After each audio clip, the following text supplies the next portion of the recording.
Hello, this is my informational presentation about the lore of the Black Ops Zombies game. So when somebody would say Black Ops Zombies, a lot of people would think endless waves of the undead fighting guns, but there's also a really long and deep storyline that goes on, like in the background. And so this storyline can be broken down into three parts. You've got the the research and experimentation of Element 115 by Group 935. And then it also introduces the ether cycle. And that's like the main storyline is the ether cycle. And then the Dark Ether reboot is the second part of the storyline. So it all begins with the mysterious scientists, and they're researching this element called 115. And this element resurrects the dead. It powers the zombies. It's what makes them the zombies, keeps them alive after being dead.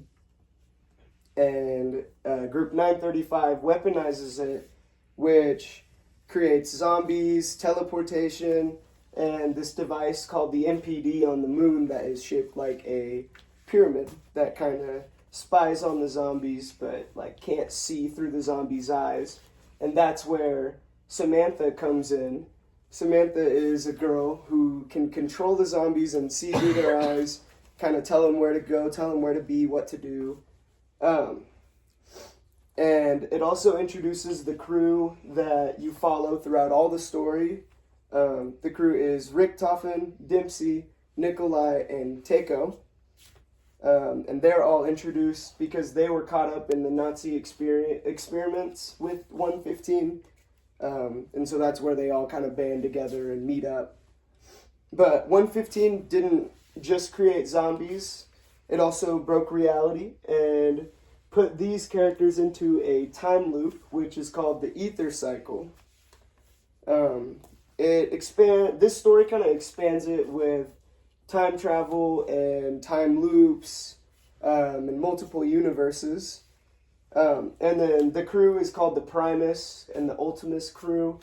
That's just like they're two different dimensions, the same people, but different names.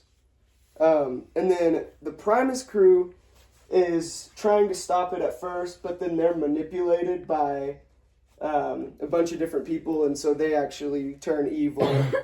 And then the summoning key becomes like a main part of it because Samantha can't be in all the maps and everything tied to all the stories, so they had to introduce something else called the summoning key, which is basically Samantha.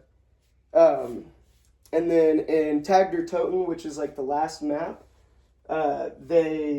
all four of our heroes kind of sacrifice themselves and resolve the ether cycle.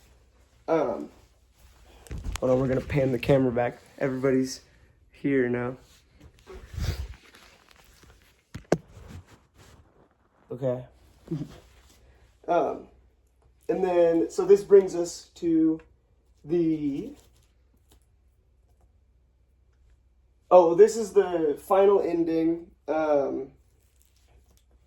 That kind of ends with them sacrificing themselves. Reality is restored like temporarily. Everything's good. And then the next Call of Duty comes out. And that's where they bring in the Dark Ether reboot, which is set in the Cold War,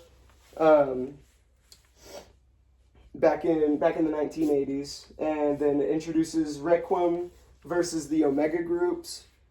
And basically, all the portals open into the Dark Ether dimension, which brings back our main characters, brings new like zombies and monsters and enemies and bosses, and then a whole different storyline that doesn't actually have an ending, I think.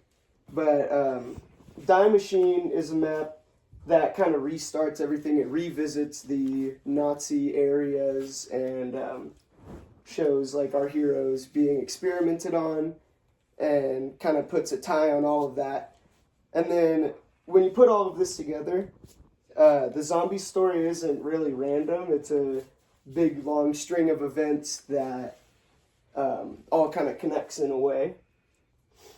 And so I think behind all the chaos, you've got a hidden story that begins with secret research and leads to a repeating cycle and then reboots into a new Sega. We saw how Nazi experiments started it, and how our heroes met, how the crew sacrificed themselves, and how the story was rebooted. And then so next time y'all are playing zombies, you're not, just know that you're not fighting endless waves of the undead, you're also playing through a movie. Yeah. This is the gang.